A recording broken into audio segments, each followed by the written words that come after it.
சிவபெருமானை மூலமாக கொண்ட சைவ சமயத்தின் மிகப்பெரிய அடையாளமாக இருப்பது ருத்ராட்சமும் திருநீரும்.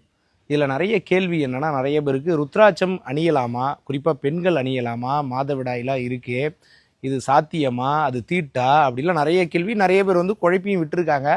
தாராளமாக அணியலாம். தீட்டு என்ற ஒன்று மனிதர்களுக்குள் மனிதனாக உருவாக்கி கொண்ட பொய்யான ஒன்று.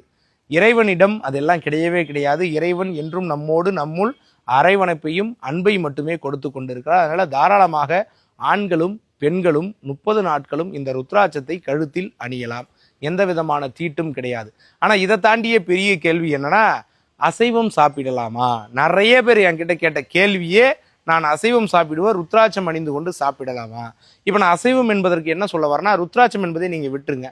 பொதுவாக தமிழருடைய மரபியல்ல அசைவம் என்பது சரியா தவறா என்பதற்கு நிறைய நூல்கள், நிறைய எடுத்துக்காட்டுகளை கொடுத்துருக்கு.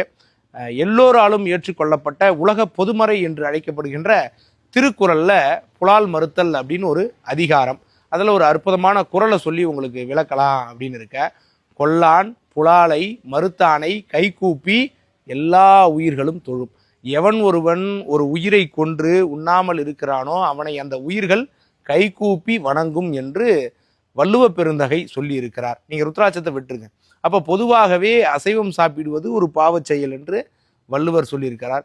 மேலை நாட்டு பக்கம் போனீங்கன்னா பெர்னாட் ஷா என்ன சொல்றாருன்னா, ஒரு இறைச்சியை நீங்க எடுத்துக்கிறீங்க அப்படின்னா உங்கள் வயிறு ஒரு சுடுகாடாக மாறுகிறதுன்னு அவர் சொல்லியிருக்கிறார். அப்ப குறிப்பாகவே தமிழனை வைத்தும் மேலை நாடுகளை வைத்தும் பார்க்கும் பொழுது இறைச்சி என்பது மனிதனுக்கு உகந்த ஒன்று அல்ல, அது ஒரு பாவச் செயல் அப்படின்னு சொல்லியிருக்காங்க திருக்குறள்ல இருந்தே. அப்ப ருத்ராட்சம் அணிந்தா அதை எடுத்துக்கலாமா அப்படின்றத நீங்க முடிவு பண்ணிக்கங்க.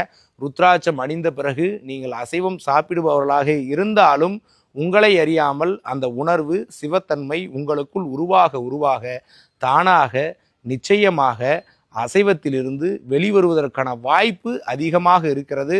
ருத்ராட்சம் அணிந்த அதிக நபர்கள் அதை கைவிட்டிருக்கிறார்கள் என்று என்கிட்டையும் சொல்லியிருக்காங்க. நிறைய நாங்கள் உணர்ந்து இருக்கிறோம்.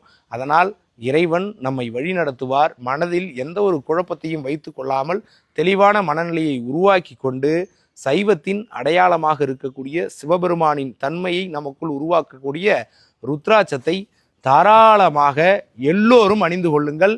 யார் என்ன சொன்னாலும் காதுல வாங்கிக்காதீங்க. நன்றி, வணக்கம்.